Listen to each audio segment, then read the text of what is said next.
PDIP Puan Maharani kian gencar melakukan safari politiknya setelah bertemu dengan Ketua Umum Partai Nasdem Surya Paloh. Hari ini Puan Maharani bertemu dengan Ketua Umum Partai Gerindra Prabowo Subianto. Seperti apa komunikasi politik yang terjalin? Apakah ini menjadi upaya untuk mematangkan langkah dalam menuju Pilpres 2024? Saya mau ke Mas Hanta terlebih dahulu karena tadi ada poin-poin penting yang dikatakan oleh Bang Sukur bahwa Mbak Puan ini menjalankan fungsi strategisnya sebagai representasi dari PDI untuk PDIP untuk menyampaikan pesan. Artinya Mbak Puan ini menjadi tokoh sentral menyampaikan misinya PDIP terlebih untuk pemilu 2024 nanti.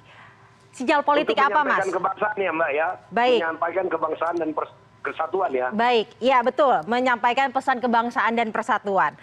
Mas Hanta, sinyal politik apa yang terbaca dari sini bahwa Puan dijadikan tokoh sentral, fungsinya strategis untuk menyamakan persepsi, ditambah Mas Hanta, ada lagi diplomasi berkuda Prabowo. Apakah dari sini terbaca akan ada deal-deal yang menarik karena kan tidak semua tokoh politik diajak berkuda. Bukan begitu, Mas Hanta? Iya. Pertama, kira pertemuan ini kalau saya membaca temanya, Mbak Puan sendiri mengatakan tidak mungkin saya datang ke sini kalau tidak membawa pesan Ibu Megawati. Jadi itu ada poinnya. Memang membawa pesan Ibu Megawati sebagai figur sentral di perjuangan, tapi dengan memberikan peran kepada Mbak Puan untuk mengkomunikasi politik. Yang menariknya sekarang Mbak Puan menjadi pusat ya, menjadi sentral komunikasi politik di internal PD Perjuangan. Itu membuat panggung tersendiri buat Mbak Puan strategis ya. Satu itu. Yang kedua, saya kira Mbak Puan juga bisa dikatakan menjalankan ini ya, semacam membuka potensi penjajakan koalisi. Penjajakan koalisi masih jauh, terlalu pagi dan terlalu dini untuk menyimpulkan bahwa nanti Gerindra dan PD Perjuangan akan berkoalisi. Tapi potensi untuk melakukan kerjasama politik saya kira itu bisa terbaca memungkinkan karena dua partai ini kan tidak punya catatan yang sulit dipersatukan. Jadi saya kira catatan saya sangat mungkin. Nah, yang ketiga, pertemuan ini saya kira memiliki makna politik ya, Bang Sukur, makna politik lebih, tidak sekedar pertemuan. Jadi saya saja mengatakan menyinggung soal diplomasi politik berkuda. Menurut saya tracking juga, tidak semua tokoh politik yang diterima oleh Pak Prabowo itu diajak berkuda, Bang Sukur. Berarti ini agak istimewa, ada catatan. Yang saya catat itu baru Pak Jokowi, wajar, Presiden Republik Indonesia. Kedua, Mas Gibran, putranya Presiden. Nah, yang ini Mbak Puan. Dan sampai sekarang setahu saya Caimin belum diajak berkuda. Padahal mereka sudah punya fakta integritas, sudah punya kesepakatan untuk berkoalisi melalui Kebangkitan Indonesia Raya. Nah, ini menurut saya posisi strategis yang bisa kita baca dari pertemuan Mbak Puan. Punya posisi yang cukup penting dan strategis dalam kacamata Pak Prabowo. Nah, di luar itu saja, saya ingin membaca pergerakan PDIP menariknya apa? Sekarang peta poros-poros koalisinya kan bisa 4. PD Perjuangan mengantongi tiket politik eksklusif tanpa berkoalisi bisa maju sendiri. Itu satu poros. Yang kedua KIB, kita tahu ada Golkar, PAN, dan P3. Dan yang ketiga adalah tadi Gerindra dan PKB.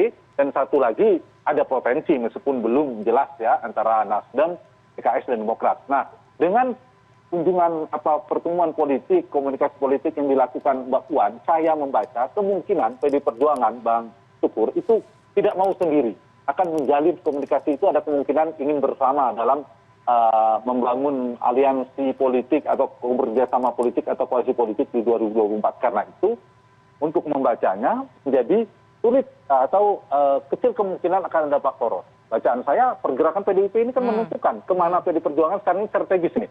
Ketemu Pak Surya Paloh, itu poros atau ketua kelas lah, ketuanya potensi koalisi yang di luar pemerintahan misalnya terbangun. Sekarang ketemu Pak Prabowo, ketemu Cak Imin dulu. Besok kabarnya kalau jadi ketemu beberapa hari kemudian ketemu Pak Erlangga, partai terkuat terbesar di PKB, di koalisi Indonesia Bersatu. Nah, komunikasi ini menarik ya untuk dibaca sehingga menurut saya arahnya kita akan peta politiknya menjadi 3 poros. Bahkan ada potensi menuju 2 poros. Kalau kita lihat dari pergerakan politik yang dilakukan oleh PDI Perjuangan, oleh ini Mbak Puan. Satu lagi saja, apa mungkin tadi Pak Prabowo juga bilang ya, kita ngikutin, mungkin nggak? Mungkin, saya juga mengiyakan. Saya mencatat untuk menganalisis koalisi itu ada beberapa faktor. Satu, faktor regulasi. karena persatuan 20%. Nah, dua partai ini, jadi Perjuangan tanpa Gerindra pun bisa sendiri, berarti selesai urusan itu. Yang kedua, yang sering disampaikan oleh Sekjen PDI Perjuangan, soal ideologi dan soal histori. Nah, secara ideologi PDI Perjuangan kan sulit ketemu dengan PKS.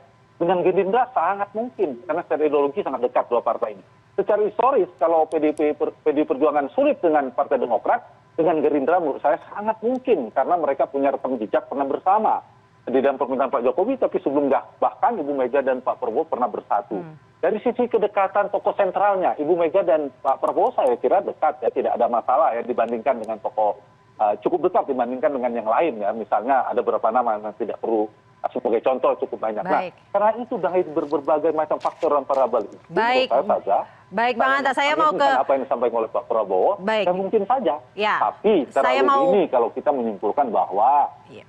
Gerindra akan berkoalisi dengan akan Perjuangan, terlalu lalu dini. Pak Saya akan Prabowo tanyakan pasti ke berpasangan baik Mas dengan Hanta, saya Mbak akan Puan. tanyakan Itu saya ke kira masih jauh ya Bang Sukur. Ya, saya akan tanyakan ke Bang Yang Sukur paling aman ada jawabannya Bang Sukur tadi untuk kepentingan bangsa dan negara. pertanyaan selanjutnya nih Mas Hanta. Jika berkoalisi dari kacamata politik nih, formulasi koalisi dan yang paling penting formulasi capres-cawapres ini akan seperti apa? Karena kita tahu saat ini Gerindra begini, sudah intinya sudah begini, berkoalisi dengan PKB. Mas Hanta bagaimana melihatnya? Nanti saya akan ke Bang Sukur. Saya ingin koreksi sedikit. Intinya begini, bukan masalah koalisi hanya untuk menang, tidak. Bukan itu intinya. Tetapi bagaimana kita membangun bangsa ini lebih baik ke depan. Nah, tadi saya setujuin tentang tidak ingin sendiri. Bangsa ini tidak mungkin kita bangun sendirian. Kita harus bersama-sama, tetapi dalam konteks NKRI gitu, Bung Hanta. Ya, baik. Betul, Mas Hanta, tanggapannya Mas Hanta? Itu kata kunci. Nah, Saza, menurut saya begini, kalau kemungkinan koalisi itu bagi PDI Perjuangan, bagus ini. PDIP komunikasi politiknya kan membahas ketiga penjuru sekaligus. Sekarang itu ada potensi poros koalisinya sudah terbangun seperti arahnya tendensinya tripolar, ya, tiga polar atau poros. Itu kita bicara dengan data yang sudah ada ya, KIB. Di situ ada Golkar, ada PAN dan ada P3. Sudah bisa mereka berkoalisi untuk mengusung nama capres cawapres pasangan. Yang kedua, sedikit menekankan yaitu Gerindra dan PKB mau lanjut. Dan ketiga, meskipun belum ada fakta integritas kesepakatan adalah dua pemerintahan PKS Demokrat plus Nasdem kalau misalnya jadi bergabung di sana. Nah, yang saya tadi kan mungkin kemanakah PD Perjuangan?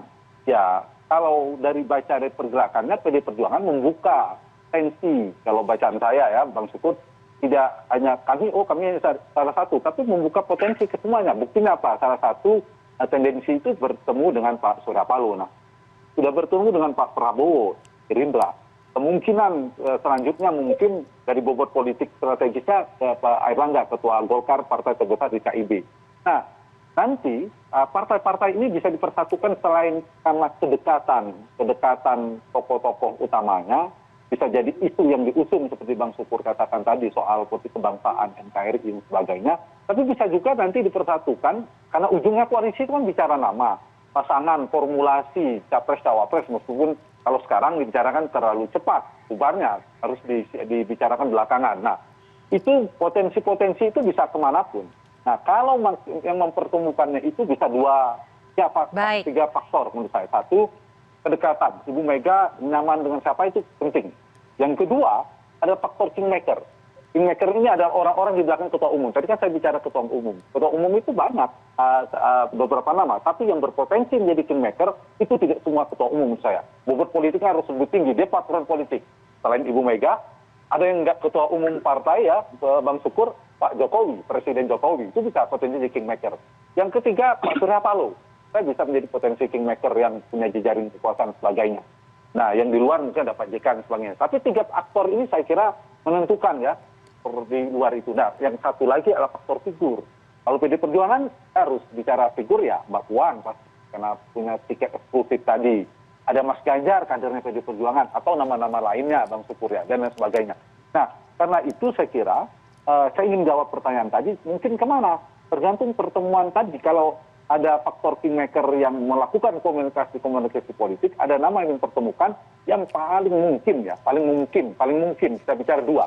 Dari tiga itu ke Pak Prabowo KIR tadi, KIR itu Kebangkitan Indonesia Raya, dan ke KIB itu PDI Perjuangan paling dekat ketimbang yang partai terakhir. Itu terkonfirmasi juga dari statement Pak Sekjen PDI Perjuangan ya, dibandingkan misalnya PKS, Demokrat, masih mungkin dua. Nah, dua opsi ini saya kira punya peluang sama. Santer bahkan disebut Prabowo Puan, ya di media juga sangat ramai. Tapi juga punya kedekatan, PDI Perjuangan sangat mungkin bersama KIB. Baik, Mas Hanta. P3 dan PAN, mereka cukup dekat dan bisa bergabung. Jadi dua opsi ini berpotensi. Bahkan bisa jadi bacaan saya sedikit lagi saja. Ya. Mungkin nyaman bagi PDI Perjuangan, tadi bagi koalisi besar ya Bang Syukur ya. Bisa jadi KIB dan KIR diajak PDIP semua ini. Jadi dua blok politik berhadapan dengan yang di luar pemerintahan. Nah, ini mungkin, tapi butuh waktu ya yang ke depannya itu. Tapi mulai dari tripolar dulu, 3 poros menuju 2 poros. Nah, Mas Hanta, jika nanti berkoalisi, apakah ini akan memperbesar justru kemungkinan Mbak Puan untuk masuk dalam bursa capres sebenarnya? Begini, tanpa berkoalisi pun sebenarnya PDI Perjuangan, katakan Mbak Puan sekarang yang menjadi figur sentral setelah Ibu Mega dalam kasih politik, khusus komunikasi politik ya, Bang Syukur kan tadi membangun organisasi yang sebagai komunikasi politik, maka Mbak Puan sudah mengantongi tiket eksklusif PDI Perjuangan penuh, 1 tiket, tanpa berkoalisi sudah bisa maju. Apakah Puan Maharani atau siapapun yang didukung oleh PDI Perjuangan. Itu satu, Ustazah. Sehingga dua hal yang berbeda ya. Jadi saya istilahkan itu yang pusarannya itu antara boarding pass dan elektabilitas. Pemilik boarding pass dan yang punya elektabilitas berdasarkan hasil survei. Atau yang punya boarding pass ini punya kendaraan politik. Kalau elektabilitas mungkin klaimnya dia punya dukungan publik. Jadi antara boarding pass dan elektabilitas atau antara politik dan publik. Itu dua hal yang mungkin pusarannya akan berputar dalam dinamika nama-nama tadi. Karena itulah di level kandidasi, fase ya, kita ada fase kandidasi dan eleksi atau election. Nah di kandidasi, calonan itu ya yang paling determinan, bukan paling determinan, yang paling menentukan ya di partai politik. Jadi saya kira nanti siapapun nama setinggi apapun elektabilitas seseorang, kalau tidak didukung oleh partai politik, dia tidak bisa maju. Nah, dalam konteks ini maka, saya ingin jawab pertanyaan tadi, maka Mbak Puan sudah punya posisi strategis. Tidak hanya terutama Mbak Puan ya, selain itu ada Erlangga, punya separuh tiket. Ada Pak Prabowo, punya separuh tiket. Ada Pak Caimin, separuh tiket. Mbak Puan sudah 1 tiket. Kita asumsikan Mbak Puan, Bang Syukur ya, kalau saya ingin menjawab pertanyaan Mbak Saza tadi. Itu bisa jadi Puan atau nama yang lain, sudah 1 tiket. Sehingga posisi ini strategis. Tinggal PDI Perjuangan apakah racikannya faktor itu saja, tapi minimal untuk cawapres sudah bisa. Sehingga mencari padanan orang yang punya peluang elektabilitas tinggi misalnya. Dan partai saya kira, satu dia dikandidasi memunculkan kadernya, tidak hanya PDI Perjuangan, karena ada kotel efek atau ekor jas yang dikejar, diburu oleh partai politik ya, itu realitasnya karena pemilu, pilpres dan pileg itu dilakukan serempak, maka semua partai menginginkan figurnya maju. Seperti dulu terjadi selain mesin PDI Perjuangan juga ada Pak Jokowi sebagai capres. Nah itu akan menentukan semua partai ingin kadernya, itu satu.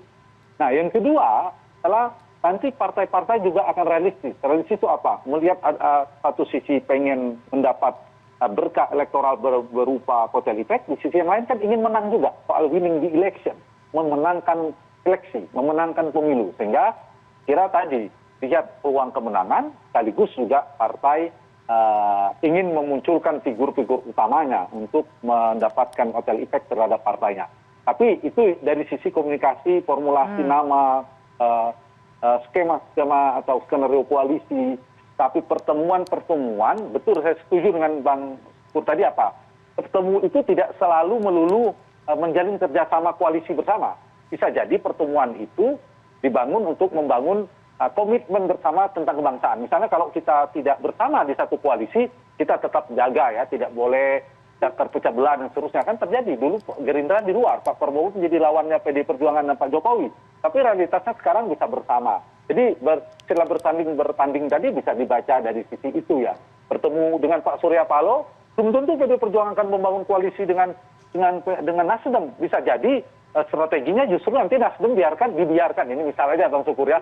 Jadi Nasdem nanti bareng Demokrat dan PKS membangun aliansi di luar menjadi lawan kita misalnya. Istilah PDI Perjuangan begitu. ya bisa juga. Jadi saya kira dua hal ya, membangun tadi saya setuju soal politik kebangsaan, tapi soal politik NKRI tadi, tapi juga politik praktis, strategi politik yang lebih strategis juga menjadi target-target politik yang menjadi tujuan-tujuan politik yang semua politisi, semua partai politik tentunya ingin memenangkan kompetisi baik di pilpres maupun di pileg. Gitu, Saza.